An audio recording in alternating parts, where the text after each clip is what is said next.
আল্লাহর নবী হযরত ইব্রাহিম আলাইহিস সালাম, যেই ইব্রাহিম আলাইহিস সালামকে নমরুদ আগুনের মধ্যে ফালায়া দিয়েছে, ইব্রাহিম আলাইহিস সালামকে নমরুদ এত কষ্ট দিয়েছে,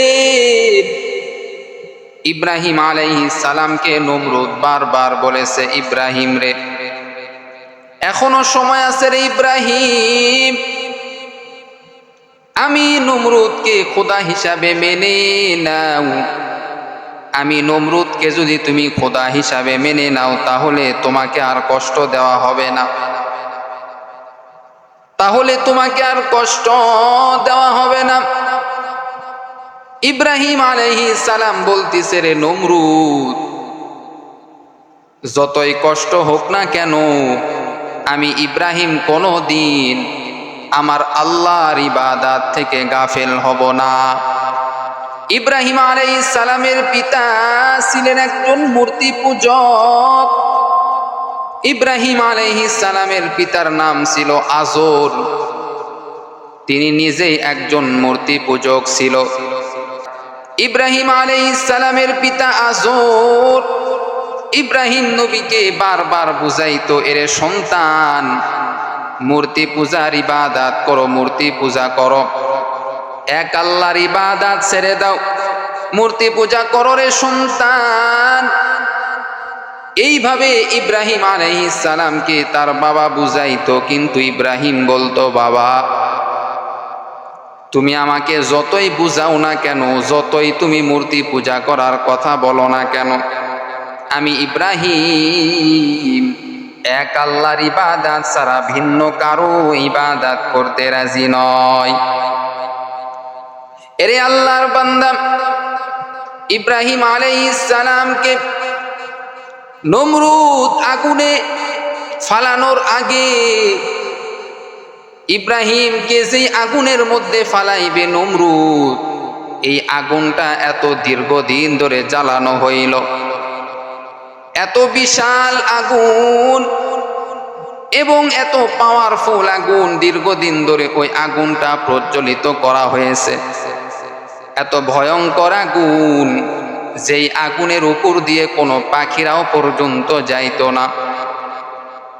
যেই আগুনের আশেপাশে যতগুলি বস্তু ছিল সবগুলি পুড়ে ছারখার হয়ে গিয়েছিল। তাহলে চিন্তা করেন কত ভয়ঙ্কর আগুন, কত ভয়ঙ্কর আগুন। ইব্রাহিম নবীকে যখন ওই আগুনের মধ্যে ফালায়া দিবে, ওই আগুন এত পাওয়ারফুল আগুন, যেই আগুনের মধ্যে ইব্রাহিমকে কাছে থেকে ফালানো যাইতেছে না। নমরুদ এইবার ব্যবস্থা করলো, এমনভাবে একটা মিশিংয়ের ব্যবস্থা করলো, যেই মেশিনের মাধ্যমে ইব্রাহিমকে দূর থেকে নিক্ষেপ করা যাবে আগুনের মধ্যে। এ নবীর আশিক উম্মতের দল, এই নমরুদ ইব্রাহিমকে এইবার যখন এই মেশিনের মাধ্যমে যখন আগুনের মধ্যে ফালায়া দিল, চরকার মাধ্যমে আগুনের মধ্যে ফালায়া দিল, ইব্রাহিম নবীকে যখন আগুনের মধ্যে ফালায়া দিল, ইব্রাহিম নবী আগুনের মধ্যে পড়ে গেলেন। এদিকে ইব্রাহিম নবীকে আমার আল্লাহ জানায়া দিতেছেন, ও ইব্রাহিম, তোমার কোনো ভয় নাই, তোমার কোনো টেনশন নাই, তোমার কোনো পেরেশানি নাই, আমি আল্লাহ তো তোমার বন্ধু। এরে ইব্রাহিম, তোমার কোনো ভয় নাই, তোমার কোনো টেনশন নাই, তোমার কোনো ভয় নাই রে ইব্রাহিম। আমি আল্লাহ ওই আগুনকে সৃষ্টি করেছি, আমি আল্লাহ ওই আগুনকে যা বলবো ওই আগুন সেটাই শুনবে। আল্লাহ তাআলা এইবার আগুনের দিকে লক্ষ্য করে বলেন, এরে আগুন, আমি আল্লাহ তো তোকে পুরানোর শক্তি দিয়েছি, আমি আল্লাহ তোকে সৃষ্টি করেছি রে আগুন, অবশ্যই তুই আমার কথা শুনবি। আগুন বলতেছে, আল্লাহ, ও আল্লাহ, তুমি আমাকে যা বলবা সেটাই আমি শুনবো, আমি আগুন। এবার আল্লাহ তাআলা কোরআনের ভাষায় বলে দিলেন, কুলনা ইয়া নারু কুনি বারদাও ওয়া সালামান আলা ইব্রাহিম। আল্লাহ তাআলা আগুনকে বললেন, আগুন রে, আমার ইব্রাহিমের জন্য আরামদায়ক তুমি হয়ে যাও, আরামদায়ক তুমি হয়ে যাও, তুমি আরামদায়ক হয়ে যাও আমার ইব্রাহিমের জন্য। আমার ইব্রাহিম যেন তোমার মধ্যে কোনো কষ্ট না পায়। শুধু কি তাই, আল্লাহ তাআলা এইবার ফেরেশতাদেরকে বললেন, ফেরেশতারা রে, ওই নমরুদ ইব্রাহিমকে আগুনের মধ্যে ফালায়া দিয়েছে।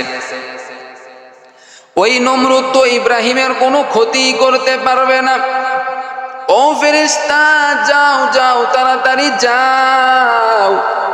ও ফেরেশতারা, তাড়াতাড়ি যাও, জান্নাতি পোশাক নিয়ে ইব্রাহিমের কাছে যাও, জান্নাতি খাবার নিয়ে ইব্রাহিমের কাছে যাও, জান্নাতি ফলমূল নিয়ে ইব্রাহিমের কাছে যাও, যেন আমার নবী ইব্রাহিমের যেন কোনো কষ্ট না হয়, আমার নবী ইব্রাহিমের যেন একটা পশমও যেন না পড়ে। এদিকে আল্লাহ তাআলা আগুনকে ঘোষণা যখন করে দিয়েছিল, আগুন ইব্রাহিমের একটা পশমও পুরাই নাই। এইদিকে ফেরেশতারা এসে ইব্রাহিম আলাইহিস সালামকে আগুনের মধ্যেই জান্নাতি খাবারের ব্যবস্থা করে দিলেন। ইব্রাহিম নবী ওখানে বসে বসে জান্নাতি খাবার খাওয়া শুরু করে দিলেন। ইয়া ইলাহি মুঝসে মুঝকো दूर कर, ताके देखो मुझ में तुझको एक नजर। या इलाही तू मेरा माबूद है, या इलाही तू मेरा माशूक है। এরে নবীর আশিক উম্মতের দল, ওই ইব্রাহিম নবীকে যখন নমরুদ আগুনের মধ্যে রাখলো, নমরুদ মনে মনে ভেবেছে ইব্রাহিমের ছায়া পর্যন্ত পাওয়া যাবে না, হাড্ডিও পর্যন্ত পাওয়া যাবে না। একদিন আর 2 দিন আগুনের মধ্যে রাখে নাই, বরং ইব্রাহিম নবীকে নমরুদ আগুনের মধ্যে 40 দিন ধরে আগুনের মধ্যে রেখেছেন। 40 দিন যখন হয়ে গেল, সব মানুষেরা মিলিয়া ইব্রাহিমের লাশটা দেখার জন্য আসলো। তারা মনে করেছে ইব্রাহিমের ছাই পর্যন্ত পাওয়া যাবে না, হাড্ডি পর্যন্ত পাওয়া যাবে না, কিন্তু মারে আল্লাহ রাখে কি, রাখে আল্লাহ, মারে কি। এরে নবীর আশিক উম্মতের দল, ইব্রাহিম আলাইহিস সালাম এদিকে মেহমানদারি তার করানো হইতেছে। 40 দিন হওয়ার পর সব মানুষ ভিড় লেগে গেল, সব মানুষ জমা হয়ে গেল ইব্রাহিমের লাশটা দেখার জন্য। যখন 40 দিন হয়ে গেল, ইব্রাহিম আলাইহিস সালাম এমন ভাবে আগুন থেকে বের হয়ে আসতেছেন, তার একটা পশমও পরে নাই, বরং এই 40 দিনে ইব্রাহিম আগের থেকে আরো সুন্দর হয়ে গেছে, আরো সুন্দর হয়ে গেল। আল্লাহ তাআলা করেছেন। এরে বান্দা, ইব্রাহিম নবীর কি দোষ ছিল?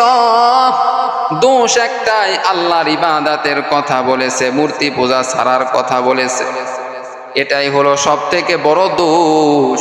কিন্তু আল্লাহ পাক রব্বুল আলামিন বলেন, যারা আমার ইবাদত করে না, যারা মূর্তি পূজা নিয়ে যারা ব্যস্ত থাকে, যারা মনে করে তাদের এই মূর্তি পূজাটাই তাদের জন্য ভালো, অর্থাৎ এটাই তাদের ভালো ধর্ম, মূলত আল্লাহ পাক রব্বুল আলামিন বলে, না বান্দা, না না, যতগুলি ধর্ম রয়েছে, যে যতই ধর্ম পালন করুক না কেন, এই ধর্মগুলি বাতিল হয়ে গেছে, বাতিল হয়ে গেছে।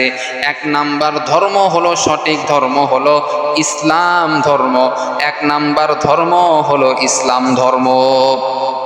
ইসলাম ধর্মই হলো সঠিক ধর্ম।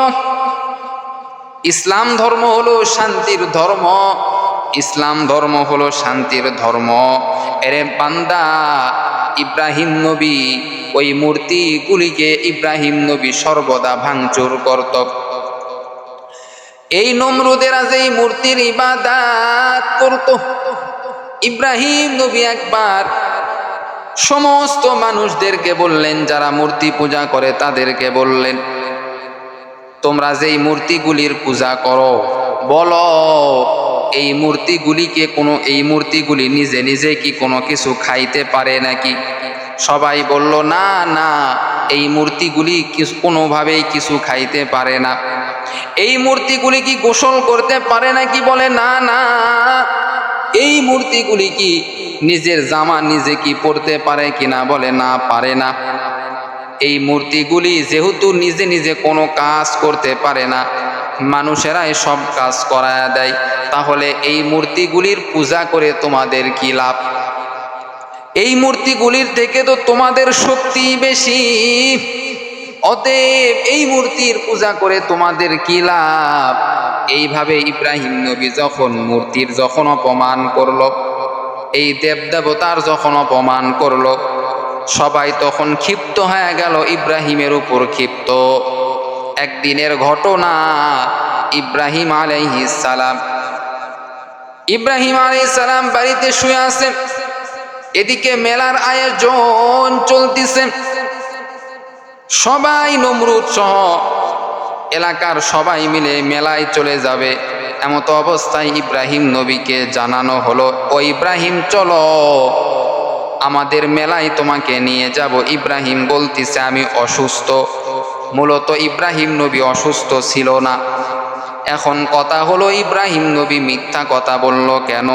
নবীরা তো কোনোদিন মিথ্যা কথা বলে না।